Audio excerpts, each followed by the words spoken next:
Crew's gonna use roads. Those white lines are roads. So actually, I guess could I do something like this, or is Crew 4 actually gonna? Is it literally just gonna walk like? Are they gonna wade across the river, and is that gonna slow them down? The fire is typically stopped by the river unless the wind is, I think, above 40. I believe that was in the documentation. I didn't stop to read that part, but if I remember right, I think it's like, I think roads stop the fire if the wind is less than 20, and then the river stops the fire if the wind is less than 40. This is actually not... Uh-oh. Uh-oh. That is the sound of Fire Crew 4 getting burned. Okay. Wow. Boy. Oh, man. Okay, sorry. You know what? I need to... I really, like, urgently need to do something to stop the fire from... Let's see if Air Crew 2 can intervene here. This is actually not going too badly. Well, I mean... Not going too badly. 2 fire crews have died. I guess that's pretty bad. But, I mean, in terms of what's actually... In terms of actually containing the fire... Oh, guys, don't stop right there. That's not a place where you want to stop. Well, okay, I realize it's... I'm actually just... I'm sending them into the fire, aren't I? I'm literally just, like, having them walk right into the fire. Okay, well, yeah, okay, I guess I deserve that, didn't I? I guess that's what happens when you have your crews just, like, literally walk into the fire. Okay, that was pretty stupid of me. I'm sorry. I'm sorry, guys. I'd make a terrible commander of fire departments. Wow, that light green forest burns so fast. The dark green stuff is if I remember right, I think the dark green stuff is actual forest, and the light green stuff is like grassland or something. So the grassland just goes up like a torch. You can see the fire just blasts through that light green area very quickly. The dark green area takes a lot longer to get incinerated or to flare up, but it will. Obviously, it just takes a little longer. So this, I mean, in a certain sense, this doesn't seem too bad because it seems like we've contained the fire in many ways. But on the other hand,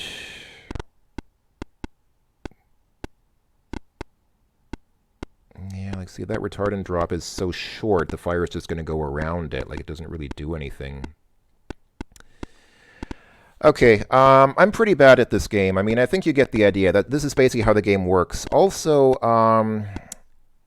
you can control the wind yourself, which is kind of a cheat, but I mean, it's kind of an easy way to do things if you want to make the game easier. So, now that I've spent some time playing the game legitimately, let me show you...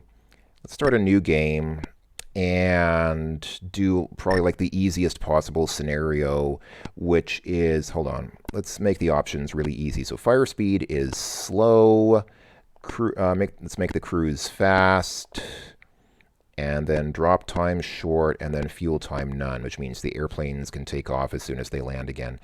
And then wind, let's make it manual, and let's get the wind down to 1, which I guess is the lowest that it can go. And let's start with just 1 fire, and let's do this. Let's put the fire like down here. Yeah.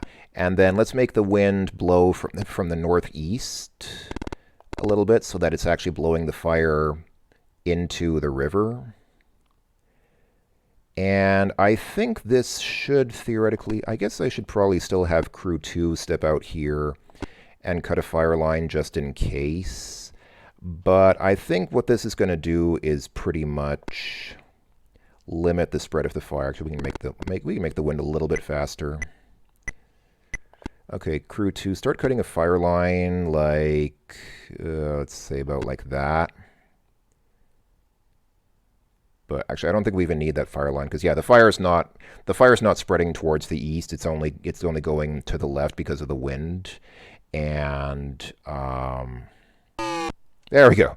That's the sound that you hear when the fire is out. So you see up in the upper left there, fire out. Acres burned, only 48. So that's it. So that's, I mean, that's a really easy scenario. It's almost like cheating because, I put the fire in a corner of the river and then just had the wind blow it towards the river so that it couldn't spread. I mean, that's pretty easy to do. But that's basically your victory scenario. So yeah, I mean, if you're playing the game for real, it won't be that fast or that easy. But basically, that's that's the objective. So okay, now that we've done that, let's do the total opposite. Let's do the last thing to do here. Let's go ahead and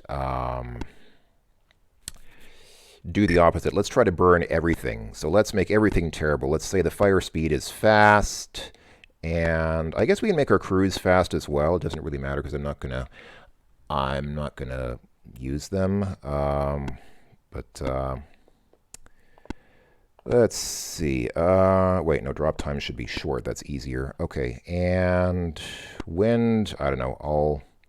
I'll control the wind and try to spread the fire around, but let's see. Let's have the maximum of 5 fires, and let's put them in places where they'll do a lot of damage. So like one right here in the middle of this huge green expanse to burn everything there. Let's put another one here. One up here to burn everything around there. I guess one here, and I don't know, maybe one here in the middle. All right, go.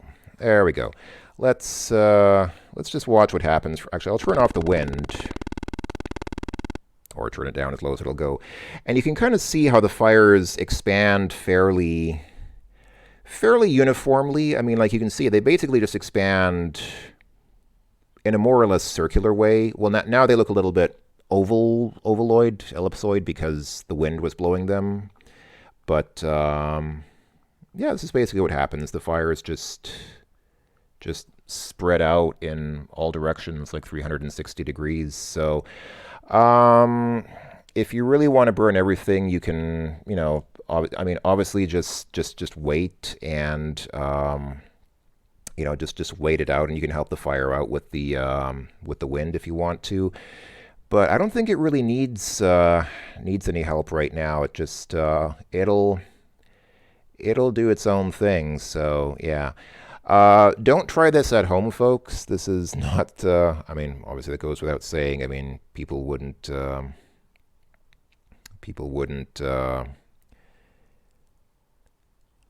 I guess some people would. Some people might deliberately start fires. But I think usually, that little pop that you just heard or click that you heard was a structure being lost. See how it says structure is lost 1? So it basically makes that sound whenever a building is... There we go. There goes another one. Whenever a building gets lost to the fire. The time that you're seeing in the upper right, by the way, I believe is not 1 minute and 49 seconds, but 1 hour and 49 minutes, because 1 second of game time is, or 1 second of actual playing time is a minute in the game. So I've only been playing this round for 2 minutes, but that's already 2 hours in the game. So, yeah, the fire in the bottom middle there will need a little bit of help to get past that road. So let me just crank up the wind just for a second to get it over the road. And then... There we go. I think it's already over. So we can let it run its course now. And yeah, the road does sort of form a natural fire enclosure if the wind doesn't... Obviously, again, if the wind doesn't blow the fire over the road. Oh, actually, that fire down at the bottom there is it's getting stuck on that river. So let's see if we can blow it over the river. Let's make like a mighty wind and get it blowing over that river, because the answer is blowing in the wind, or at least the fire. Maybe not the answer, but the fire is. So let's see. I mean, if you're a pyromaniac or an arsonist, then this is a pretty good situation that we have right now. I mean, it's kind of the thing with this game. It's kind of like you can play the good side or the bad side. Like many games allow you to do this. You can play for the good guys, or you can play for the...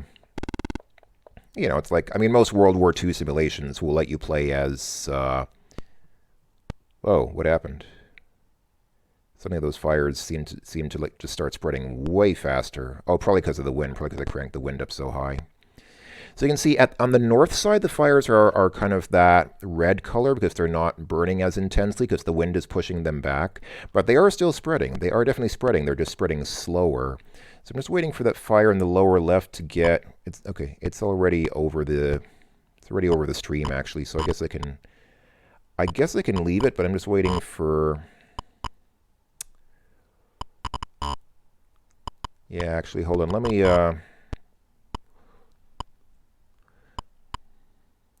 Just wait until it...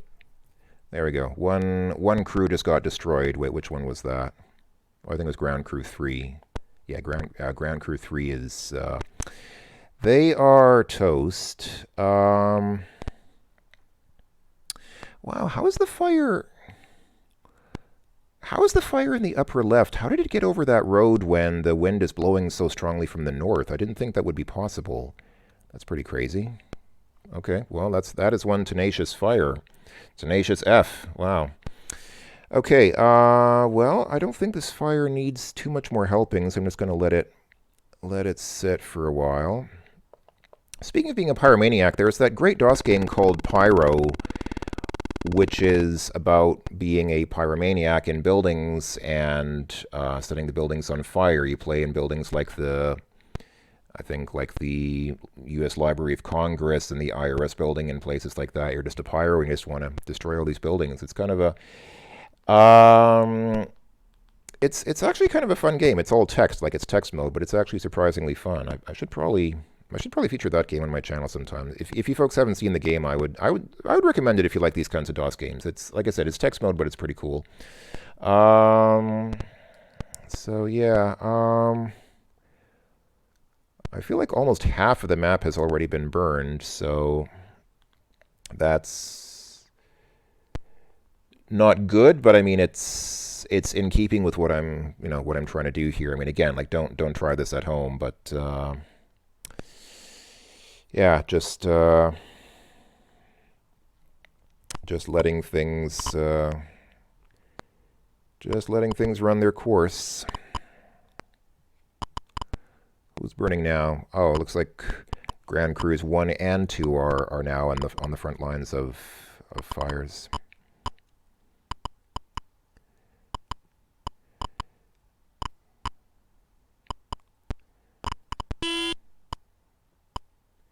Yep, there goes Ground Crew 1, and Ground Crew 2 is about to experience something similar, I think.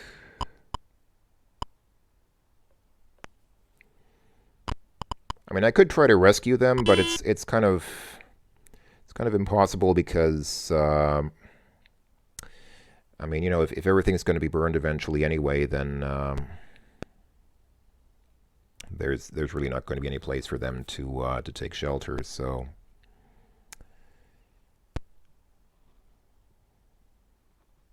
just occurs to me that when I said that there's not going to be any place for them to take shelter, I started thinking of that Rolling Stones song, "Give Me Shelter," and then it struck me that of course the opening lines of that song are a storm is threatening our lives today, and I thought, hey, that's kind of appropriate because this is Firestorm, so.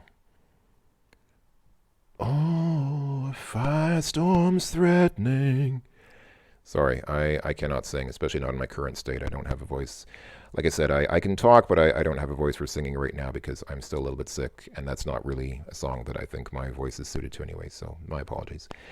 I'm just debating whether I should really let this fire run its full course and just destroy everything, or just kind of leave the video at this. I think I'm just coming up on about 30 minutes of this video, which I think is enough, because I think you folks get the idea. This is Firestorm version... oh, I just realized at the bottom it's not just version 1.3, it's version 1.32. So this is Firestorm version 1.32 from Cricket Software. I have no idea if the company is still in business. I guess you could just Google them. I mean, I could Google them. You know what? I was going to say I'll leave you folks to do that as kind of an exercise to the viewers, but I'm curious. Let's see what happens if I just go to Google and just look for Cricket Software Firestorm. Yeah, so I'm seeing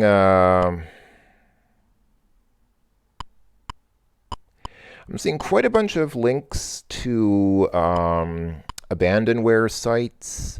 There appears to be a copy of the file on archive.org, which is always a good sign. I'm always very happy about things being on archive.org. Thank you, Jason Scott. It has an entry on Moby Games. There is another video on YouTube from SquakeNet, which was already uploaded in 2015, but I think that's a later version of the game, because I seem to recall it had ad-lib sound or something like that. But I don't see an actual company website for Cricket Software, so I'm going to assume that the company is no longer in business. Or if they are, they're probably no longer selling this game. They're probably doing something entirely different. Maybe they're selling actual crickets. Who knows? You never know. But anyway, I think this has gone on long enough, and we could let the fire really like just totally burn itself out and see how much we can burn. But I think that's something that I'll leave as an exercise to you folks. If you really want to see what you can do with this game, go get a download of it. Search for fstorm13.zip. You should be able to find an old copy of it. Give it a try. It's it's not the best thing ever, but it's kind of fun. I don't know of many games like this. It's an interesting simulation slash game slash software toy thing. I do see some potential in it, and if you're curious, check out SquakeNet's video of the later version of this game, because it is interesting to see what they did with this game a little bit later. So, all right, I'll go ahead and cut the video here.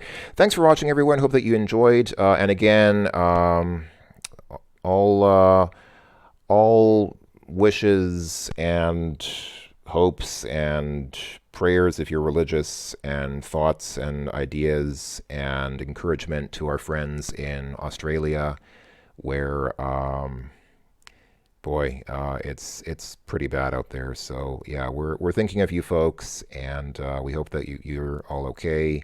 And if you are, then have some fun by playing a game where you can burn things, because that's certainly something that... Anyway, okay, I will go ahead and bug out now. Again, thanks for watching, everyone. Take care, folks. I will talk to you later. Bye-bye.